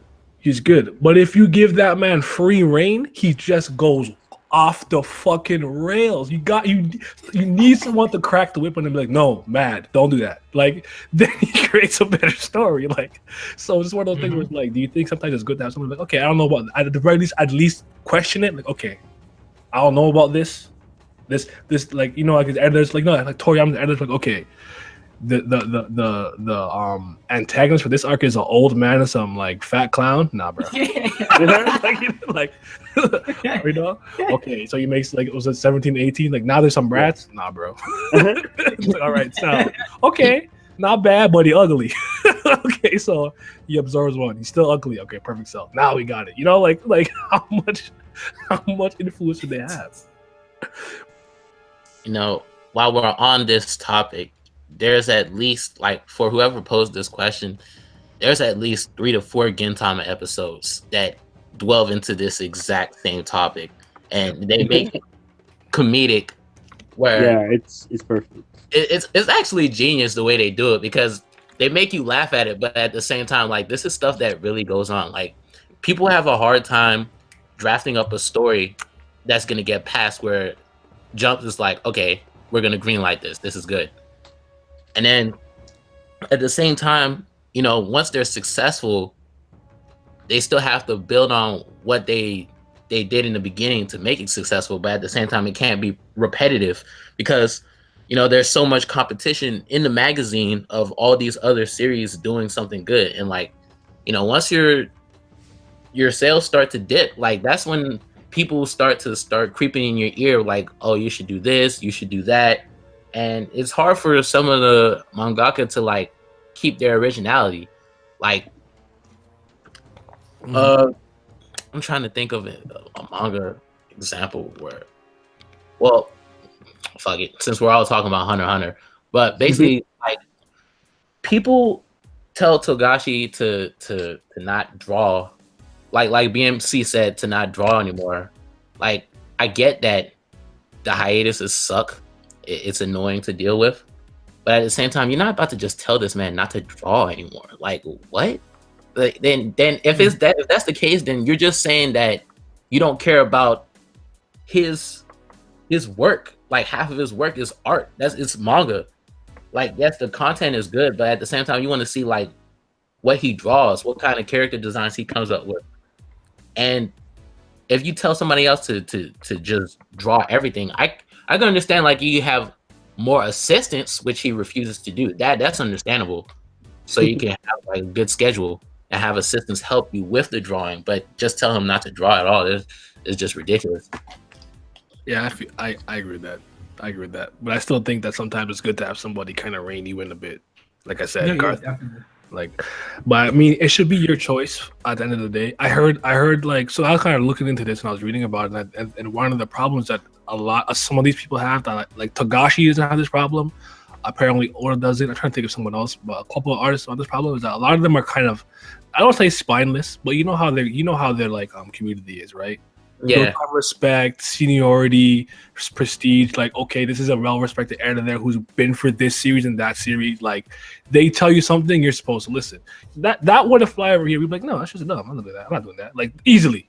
But like down there, with their level of respect and how they do things, it's not always like easy for them to be like no. So I heard a lot of times like the editor will suggest something, they'll just go along with it because they're afraid to say no to the editor, which kind of strikes me as odd, like it's your work kind of thing. Yeah. But Japan's not the same as it is up here. Yeah, Japanese society is very submissive and introverted, which is kind of crazy. But anything else you guys say about this? Anything we forgot? You gotta do your own thing, man. Make your story. Do it your way, right? Unless you're Garth Ennis, crack the whip on them. All right, so I want to talk about something that like I almost like. This is something I always found odd as a fan of like anime and manga. So, like I almost never could talk about anime movies because I feel like no one watches them. You'll find people who watch like a couple of Ghibli movies, but that's like the best. That's it. That's really it, right? That's me, bro. Right? Because like I like there was a point in my life where I would watch like honestly 20 anime per season. Like I was not right in the head, right? Wow, bro. Yeah, like every day I was watching about 4 shows. You know what I'm saying? Wow. Every day of the week, like it was crazy. Like, and then it came. Now I'm at the point where like I might watch for a year, maybe. On a good year, like that's how much I've fallen off. But the one thing I always like to look out for are movies. Anime movies to me have never really dropped in quality since Studio Ghibli has like been doing them. Like there's always a great movie every year, anime film that I really like to see. But like no one be talking about these movies. And I'd be like, I was wondering like how come no one really looks out for anime movies? What do you guys think the issue is?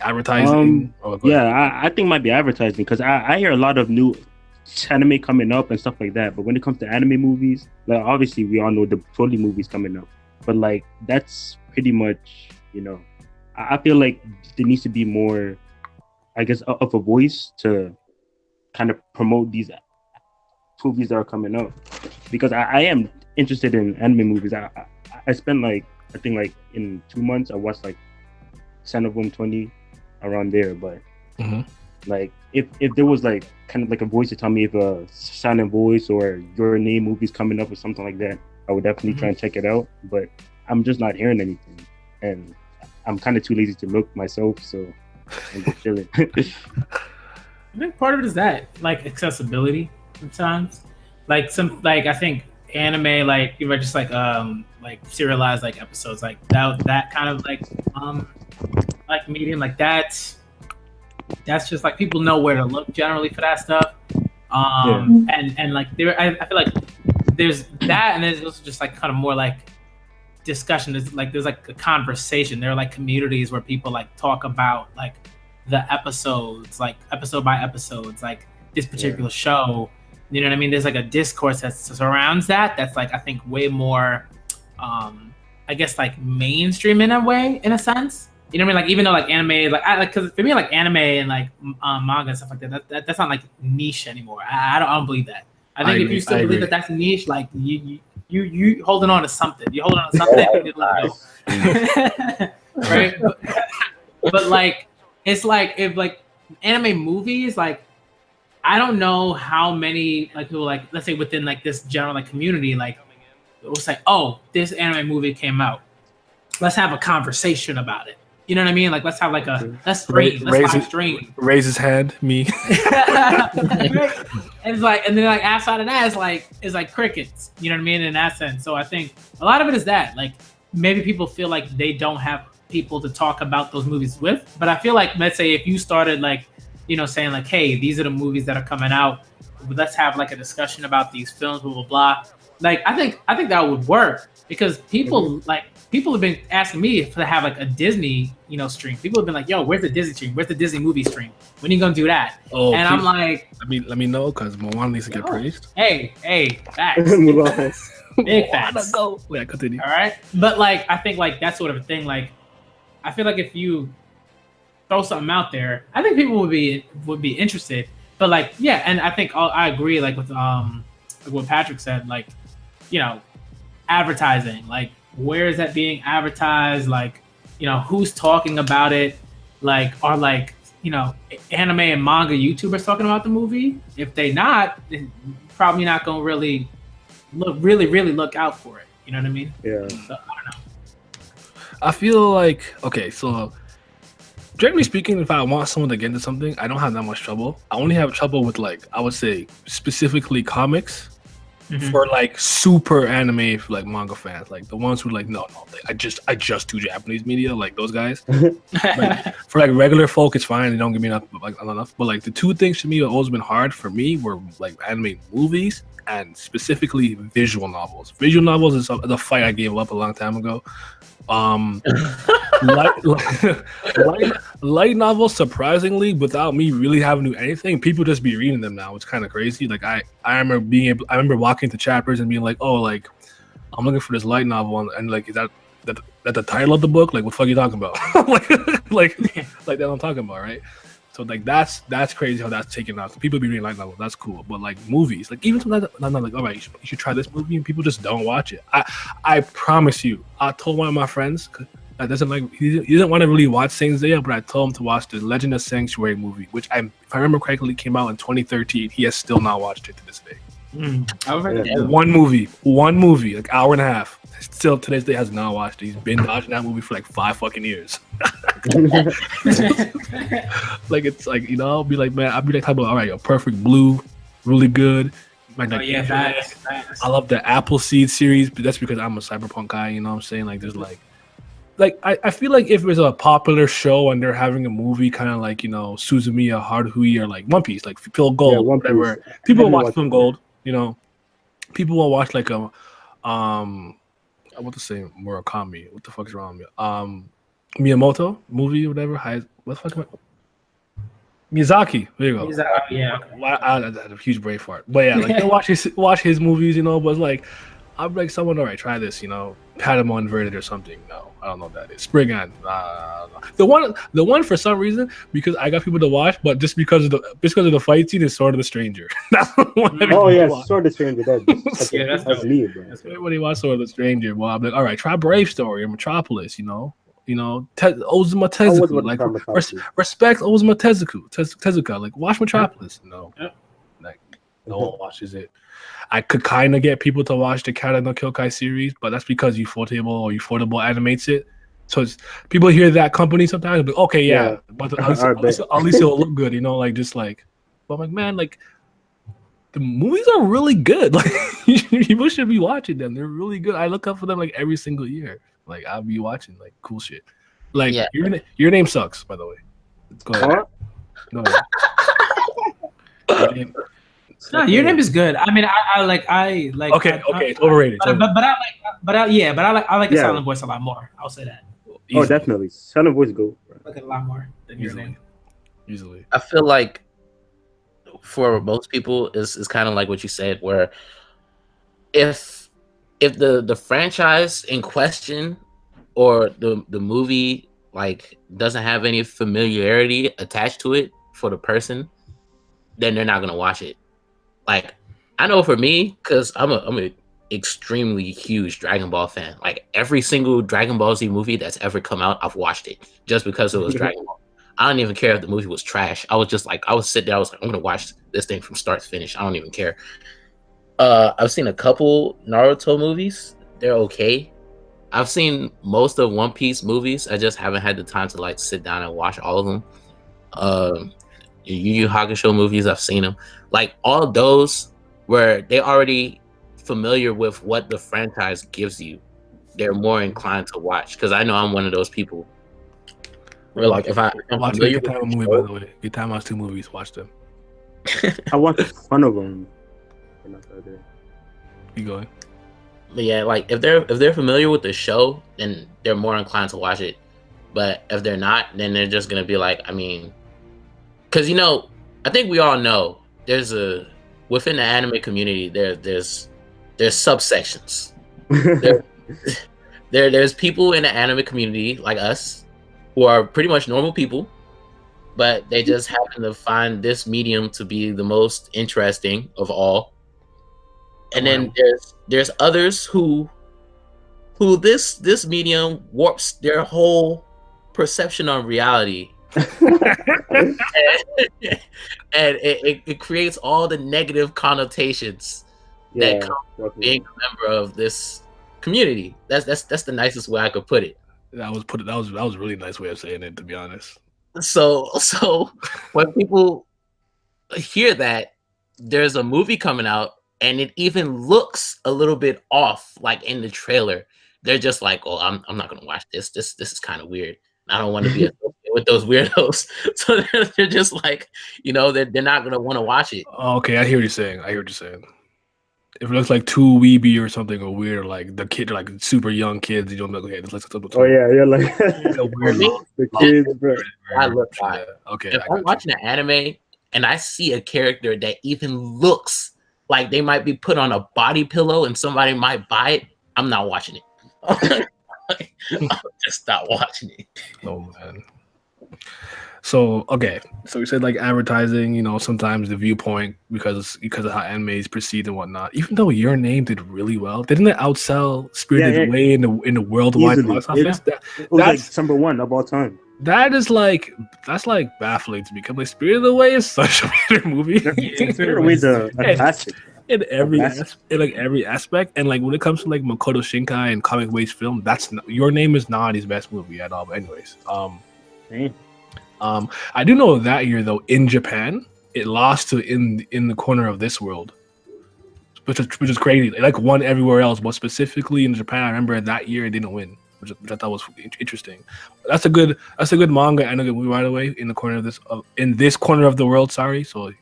Peep that, I haven't peeped that, but like even like I feel if you try to get people to watch movies, like all right, it's about this and that, it's just like I don't know, they fight back, and it's like you can get an entire story told to you in one movie.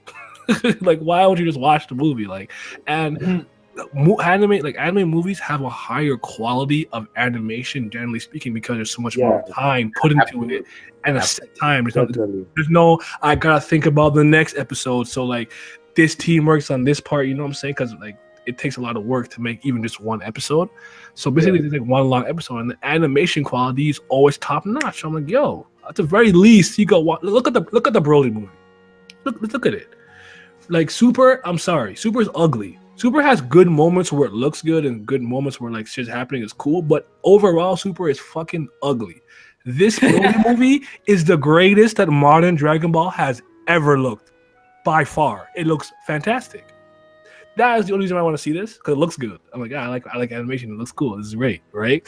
So it's like at the least watch it for the quality. Like, come on. I don't know.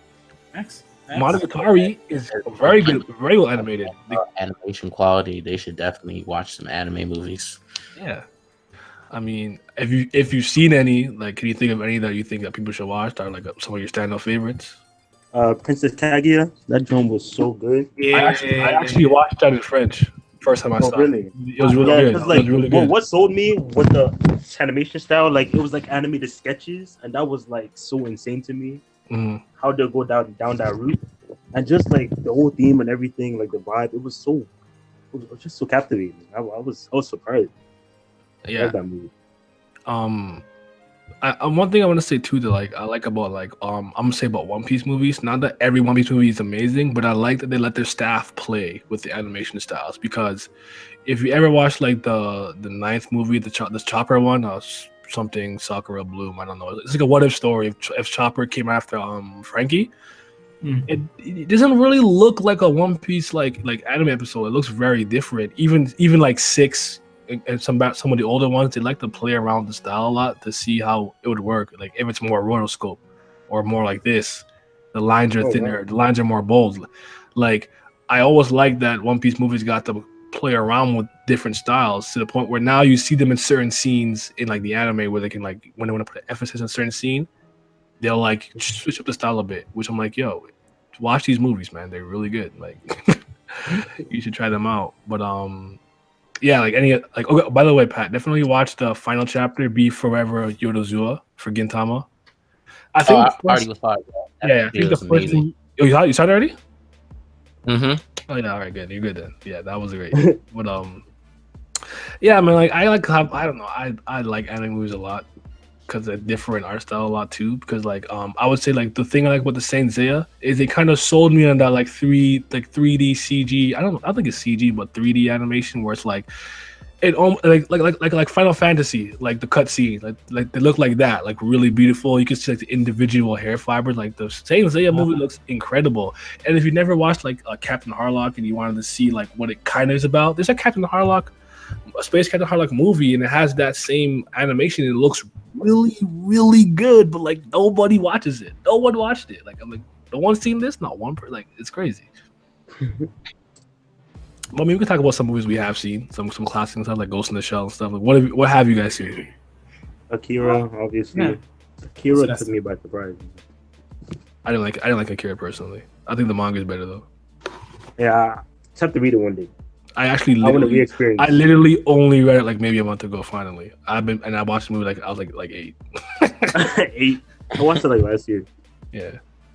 How about like Ghibli movies? Have you guys seen a lot of Ghibli movies or Yeah, definitely. What are your favorites? Tsunami showed one of them. I can't remember which one it was. What happened to it? Twilight something? Was it Twilight something? What was the name of it? Fuck, I can't remember. But I know I saw it. I can't remember it though. That was a long time ago. I remember no Ghibli movie with a Twilight name in it. Yeah, I don't know that, which is weird. What have you seen? What are your favorite like Ghibli movies? I mean, oh man. All right, so number one is easily. It might be my favorite movie, period, like ever. Okay. Mononoke. Hey, easy, bro. Mononoke is like one of the best films ever. Period. It's not animated, not real, whatever. It's one of the best things. I love that movie, bro. Period. I feel like I remember finishing watching that because I watched it with my fiance for the first time because she had seen it and she was like, "This movie's like amazing. Like you gotta watch it with me." Da, da, da, da. And I was like, "Okay." So then I bought it, got home, watched it, and I remember the movie finishing, and I was like, you know, and now I think you'll like definitely like kind of like you'll get this like what like when you write about literature a lot. And you know, and there's certain books where you're like, man, I want to write like paper. I want to do all this stuff. I could do this all day. Yeah. Princess Mononoke is one of those films where I'm like, I don't want to see no think pieces about that. I don't want to see no extra like, the postmodern, corruption of. I don't want to see none of that when it comes to Princess Mononoke. I just want to hear this movie is amazing. Da da da da. It's so great. It's beautiful. I don't want to hear no extra crazy literary criticism. It's a deconstruction of the like. No, don't give me none of that. It's a good movie. Thank you. No. That's all you need to hear. 10 out of 10. Amazing. That's all I gotta say about that. I actually think that like if I have to like do the thing where I'm like, okay, my favorite is definitely Kiki's Delivery Service because I grew up with it. I was thinking about that too. I grew up with it, right? I watched that movie like a lot growing up, right? I do think Spirited Away and Princess Mononoke are probably the best two. But my other one that I like a lot is From Up on Poppy's Hill, which is actually directed by his son. I think Godo. I think his name was Godo. I think Miyazaki still wrote it, or he was still a part of the creative process. But his son is one of the directors. His son directed 2 movies. One was trash, but that one, Up from Poppy's Hill, is like really good. Like if you haven't seen that, I suggest you watch that one. That one is dope.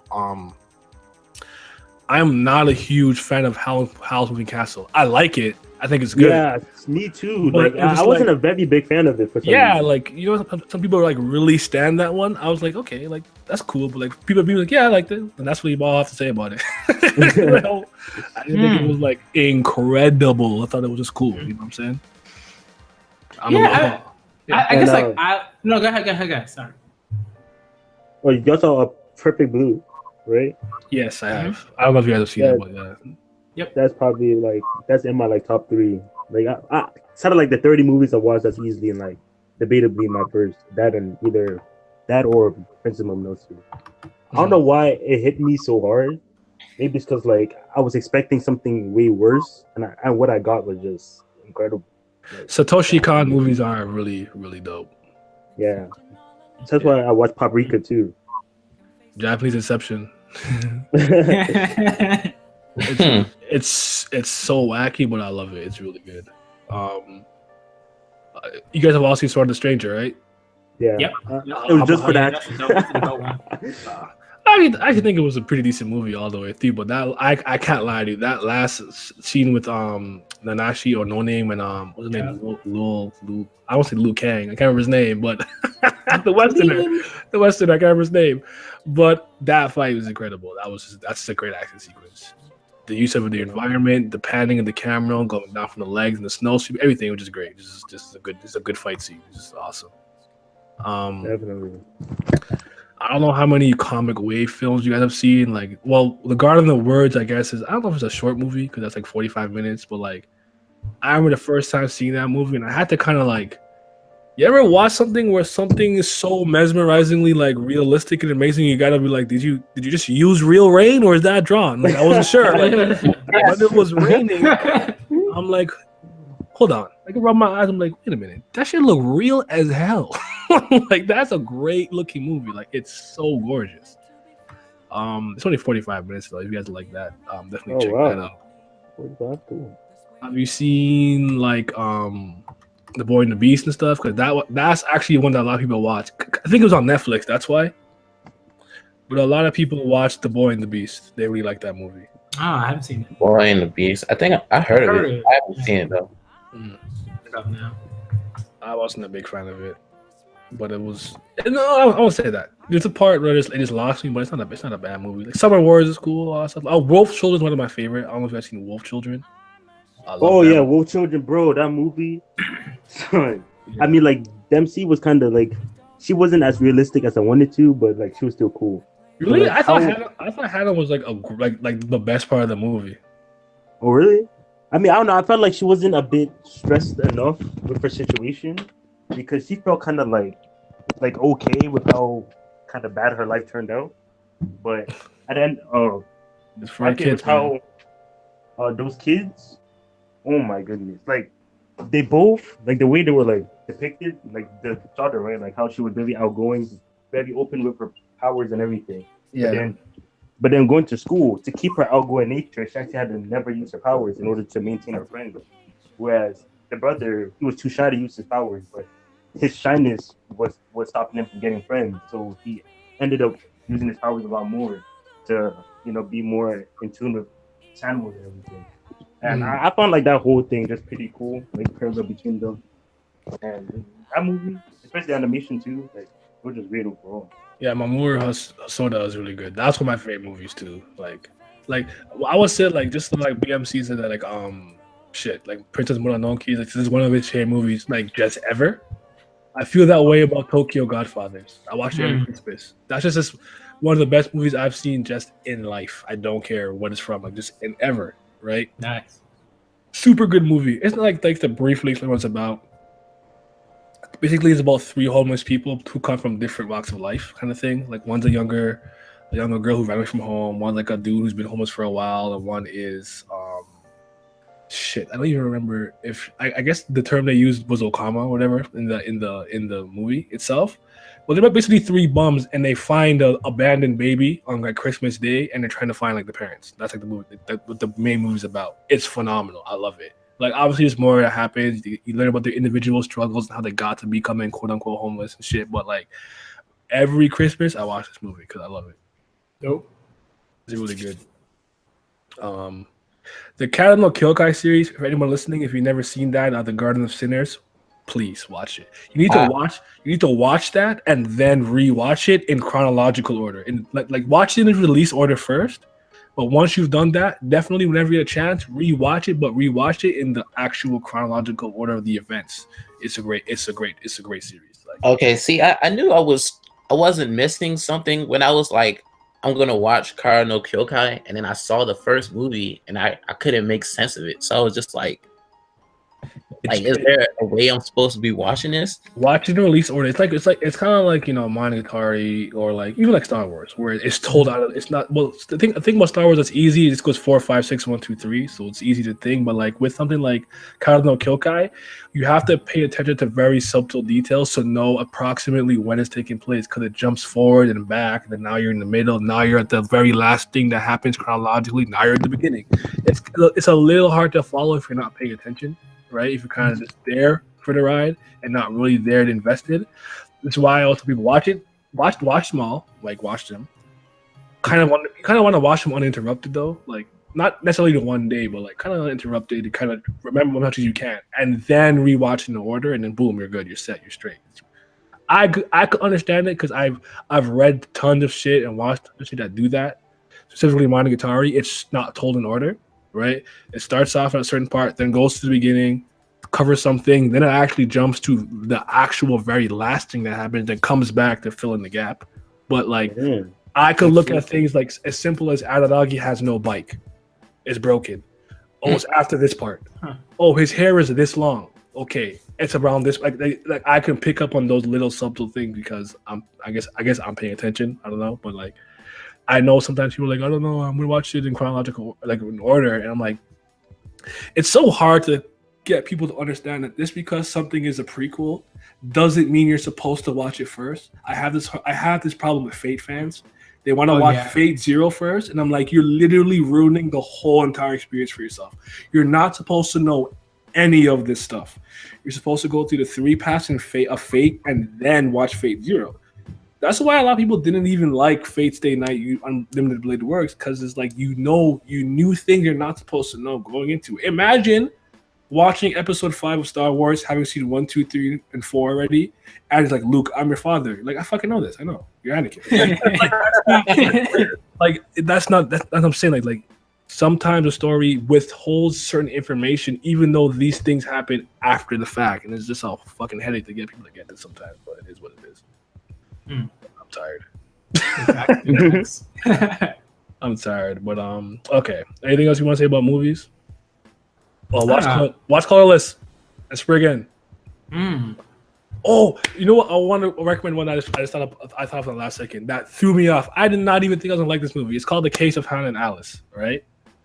And I think I've heard of that one. Yeah. It's about a girl who she moves from a new school and she sits at a desk where the previous student passed away. So they immediately like kind of treat her like weird and not like, cool and whatnot. So she actually tries to solve the case of the student that died. That's like the movie is about. It's so good. It's one of those movies that it has no right being that good. You're like, no, this movie is good. Why is it so fucking good? I'm gonna find it now. Yeah, so definitely check that out. I fucking enjoyed the hell out of this. Do y'all like that time travel one? The girl that left the time. Yeah, I liked it. Yeah, like the second was good, I guess. But like, I liked it. Whew, she was something else. Yeah, wasted all her powers instantly, so it was dead. Yeah, I liked it. I generally like time travel narratives, but I don't know. Like, I guess, it wasn't like, whoa, this is like the most amazing time travel narrative I've ever seen. But it was good. It was good for what it is, After that. Yeah. So I mean, I'm probably gonna do a stream or something one day. I'm just gonna be recommending movies. I'm gonna do it. We at some point we should I don't know. Maybe we do it on different channels or whatever. But have movie discussions where we pick a movie and we'd be like, all right, we're all gonna watch it, and then whenever we'll have a legit live stream discussion about that said film. Yeah. I'm absolutely down. So this, we'll get it popping. But all right. So the last thing I want to talk about is I don't know if you guys care. I don't care, but just because I know some people care, they want to talk about it. So I'm gonna bring it up. Is the game Jump Force is coming out, right? I don't know how much you guys really be playing these anime arena fighters and whatnot. I don't like. Me neither. I think that the Naruto ones are the best ones, not strikers, like the Ultimate Ninja Storm shit. I think they're the best arena fighters, and I still don't like them. But I'm more of a traditional fighter guy. Like, I want my shit to be 2D, and you have inputs, not just smash circle. So I just me. But I mean, first of all, do you guys care about the game at all? Yes, no. Not really. I wouldn't say I do. It is what it is. Are you getting it, Pat? Yeah, I'm getting it. I mean, for Jump Force, because I got the last one. I got J-Star's Victory Versus. Yeah. I think people need to understand, don't pick up this game expecting to be blown away and like have like, oh, this is one of the best fighting games ever. No, like this is just a fan service game done to see, like basically what some of you apes always want. You always want to win who and who in different verses and stuff like that. This is the closest you're ever gonna come to that. I feel it. I wouldn't buy it though. I mean, but like, what I want to ask you, like, is there a certain like certain characters or levels that you think are missing from the game, or do you really want to see like the one that threw me off when I saw Rio from City Hunter? I was like, yo, if I was even a little bit like interested, I would have bought the game just for him because I fucking love City Hunter. But like, I'm not buying it. But like, what is there anyone you want to see that hasn't been announced yet? Yeah, not really. I think isn't Gintoki not announced yet? Oh, okay. No. Or like I don't think I don't even think I heard Kurokami Madaka. I don't think I heard Oga. I don't know if he's there. I don't think I heard like a lot of names. So I was like wondering, is Suna in it? I don't know, but I mean, I would think Suna. Like, yeah, Suna would be one I would want to see. Yo, I would want to see Yo in there. Yo, facts. Like I like that'd be dope. Double medium. You know what I mean? I want to see that. But I think that's about it. I'm very happy that you like Yo because like most people I talk to hate Shaman King. Which is what you know what it is like because like it's funny because like I like the 4Kids stuff. I don't mind it at all. I think it's a different experience, but like it's dope. But like the manga is just like totally different. Like you get a totally different perspective on look Yo around you, characters look beyond. You could, you know that song is fire. Yeah, come on. That's what it's dope. It's dope. That shit is fire, man. I love that shit. Nah, but for almost people like they got to read the manga. They like, and I know people don't like when people say that, but with Shaman King, like it's a different experience with the manga. Like check it out. Yeah, definitely. But I don't even know what's I'm so I mean you guys talk about it. Let me pull it up because I don't even know who's in it or what stages are in it. Like people wanted me to see like who I want to see. I don't even know who's been announced yet. Look at the roster. Oh, my bad. My fucking computer froze. Ah, that's cool. It's all good. That's cool. Okay, I have the confirmed characters here. So Aizen's in this game? Yeah. Oh, I did see Aizen, and he has his like outfit from the last arc. I remember. Never mind. He's in the game. Okay, so we have Aizen, Ichigo, Rukia, Rio from City Hunter. We got Frieza, Goku, Vegeta, Ken from Fist and North Star, Gone Freaks, Hisoka, Killua, Kurapika, Teach. I never knew Hisoka had a last name. Yeah, Moreau. Yeah. I didn't know either actually.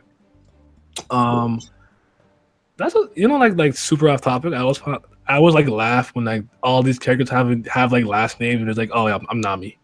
like at least with Nami, like you just found this girl, like maybe just named her. I don't know. I mean, I would assume Bellamere has a last name, but it is what it is. But like like sometimes you just like, oh yeah, I'm like, yeah, I'm Kurapika. Like okay. We got Luffy, Sabo, Sanji. I don't think I saw Sanji. Zoro. Yeah. Naruto, Sasuke. I'm so surprised Naruto has two guys. Like for how popular Naruto is, just two. They might get more. Wow. Yeah, my boy, my Saint Seiya boy. You got Shiryu, you got Seiya. Yeah, I saw that. Yeah, Yugimoto, Toguro, Yusuke Urameshi, and then I don't know who these people are. Galena, Glover, Gain, Navigator. I don't know who these people are. But wait, Nami in this joint, boy, Navigator. Wait, are those the like made up characters? Like I saw a dude look like a mix of like oh yeah, the Hachiya can like hit like I don't know. But yeah, I mean anyone else you think you want to? Oh, actually they're right here. Yeah. Okay, I can see them. Game. Oh, they put Kenshin and Saito in there today too. Oh really? Okay, nice. That's why everyone was talking about Kenshin today. Fuck, what's his name?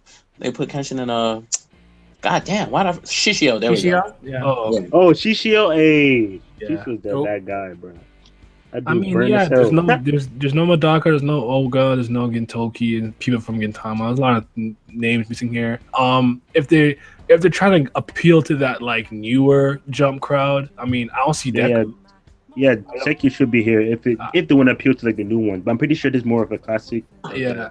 I don't see like Tanjiro. Emma's not here. Like, yeah, no way. These new guys ain't making it. I don't think so. I would be super surprised if at the very least they don't get a couple of characters from My Hero in it. See, for me, this what I think they're going to do. Like, I think what they're doing now is rolling out the most popular franchises and like the most prominent ones, like across worldwide first, and everybody. Well, this is what I hope they do. I think everybody that was in J Stars is going to be in Jump Force. Yeah, so, I hope so.